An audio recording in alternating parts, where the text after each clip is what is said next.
0 to 1 Peter Thiel ဆိုတာတာမန်စီးပွားရေးစာအုပ်မဟုတ်ပဲအနာဂတ်ကိုကြိုတင်ဖန်တီးခြင်းသူတွေအတွက်အကောင်းဆုံးစာအုပ်ပါဒီစာအုပ်ရဲ့အနှစ်သာရအရှိဆုံးနဲ့လူငယ်တွေအတွက်အတွေးခေါ်ပြောင်းလဲပေးမယ့်အချက်12အချက်ကိုဖော်ပြပေးလိုက်ပါတယ်0 to 1အနာဂတ်ကိုလက်ဦးမှုယူမဲ့သူများအတွက်ပြောဝက်ချက်12အချက်သူညတဲ့ horizontal vertical progress ကဘာကြီးမှာတိုးတက်မှု2မျိုးရှိပါတယ်ရှိပြီးသားအရာကိုပွားတာဟာ horizontal တစ်ချောင်းဖြစ်ပြီးလုံးဝမရှိသေးတဲ့အရာတစ်ကိုဖန်တီးတာက vertical သူညတဲ့ဖြစ်ပါတယ်နည်းပညာ technology ဆိုတာသူညကနေတစ်ဖြစ်အောင်လုပ်ခြင်းပါပဲ Nick the contrary question စန့်ကျင်ဘက်အမှန်တရားတခြားသူတွေအားလုံးကမှားတယ်လို့ထင်နေကြပေမဲ့မင်းတယောက်တည်းကမှန်တယ်လို့ယုံကြည်နေတဲ့အရေးကြီးတဲ့အမှန်တရားကဘာလဲဆိုတဲ့မေးခွန်းပါဒါဟာစီးပွားရေးတစ်ခုရဲ့အစပျိုးခြင်းဖြစ်ပါတယ်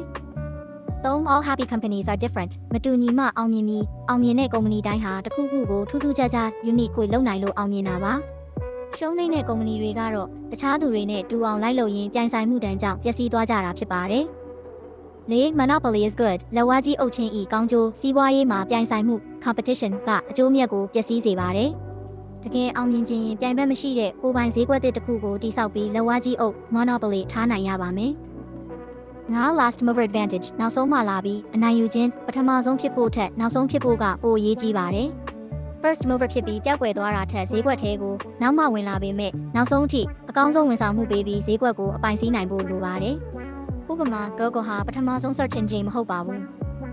6 The Power Law အစမတန်အကျိုးမြတ်နေရာမှာယင်းနှိမ့်မြုံနှံမှုမှာတစ်ခုခုကအောင်မြင်ပြီဆိုရင်ကျန်တဲ့အရာအလုံးပေါင်းထားတာထက်ပိုပြီးအကျိုးမြတ်များပါတယ်ဒါကြောင့်အရာရာကိုခပ်ပါပါရှောက်လုပ်တာထက်တကယ်ဖြစ်နိုင်ခြေရှိတဲ့အရာတစ်ခုထဲမှာအာရုံစိုက်ဖို့လိုပါတယ်9 secrets မသိသေးတဲ့လျှို့ဝှက်ချက်များလောကမှာရှာဖွေဖို့ကြံသေးတဲ့လျှို့ဝှက်ချက်တွေရှိနေသေးတယ်လို့ယုံကြည်ရပါမယ်အရာရာကိုလူတွေသိကုန်ပြီလို့ထင်နေရင်မင်းဟာဘယ်တော့မှအစ်စ်ကိုတီထွင်နိုင်မှာမဟုတ်ပါဘူး Shit foundations အုံမြင့်ချမှတ်ခြင်းအစမှာမှားခဲ့ရင်နောက်ပိုင်းမှာပြင်ဖို့ခက်ပါတယ်အထူးသဖြင့်ကုမ္ပဏီတစ်ခုမှာအဓိကတည်ထောင်သူတွေ founders ကြားကဆက်ဆံရေးနဲ့မျှော်မှန်းချက်ဟာကြောက်စာတိုင်းလိုခိုင်မာနေရပါမယ်Sales is hidden အယောင်ပညာ၏လျှို့ဝှက်ချက်အကောင်းဆုံးထုတ်ကုန် product တစ်ခုရှိုံနဲ့မလုံလောက်ပါဘူးအဲ့ဒါကိုဘယ်လိုရောင်းရမလဲဆိုတာသိဖို့လိုပါတယ်တကယ်အယောင်သမားကောင်းဆိုတာမရောင်းရတယ်လို့နဲ့ရောင်းသွားတတ်သူကိုဆိုလိုတာပါတစ်ဆက် man and machine လူနဲ့စက်ရုပ်နည်းပညာကလူကိုအစားထိုးမှာမဟုတ်ပါဘူးလူနဲ့နည်းပညာပေါင်းစပ်လိုက်ရင်လူသားတွေတယောက်တည်းမလုပ်နိုင်တဲ့အရာတွေကိုလှုပ်ဆောင်နိုင်မှာဖြစ်ပါတယ်Set the 7 questions အောင်မြင်မှုအတွက်မေးခွန်း9ချက်လုပ်ငန်းတစ်ခုမစတင်ခင်တက်နည်းပညာ2အချိန်အခါ3လက်ဝါးကြီးအုပ်မှု4လူသားရင်းမြစ်5ဖြန့်ဖြူးမှု6ရေရှည်တည်တံ့မှုနဲ့9လျှို့ဝှက်ချက်ဆိုတဲ့မေးခွန်း9ချက်ကိုဖြေနိုင်ရပါမယ်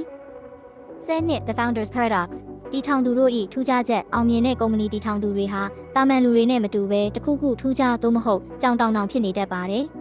အဲ့ဒီထူးခြားတဲ့ပင်ကိုစရိုက်ကပဲကုမ္ပဏီကိုရှေ့သို့တွန်းပို့ပေးတာဖြစ်ပါတယ်။တတိပြုရန် Peter Thiel ကပြိုင်ဆိုင်မှုကိုမုန်းပါတယ်။သူက competition is for losers ပြိုင်ဆိုင်မှုဆိုတာရှုံးနေသူတွေအတွက်ပဲလို့တောင်ဆိုထားပါတယ်။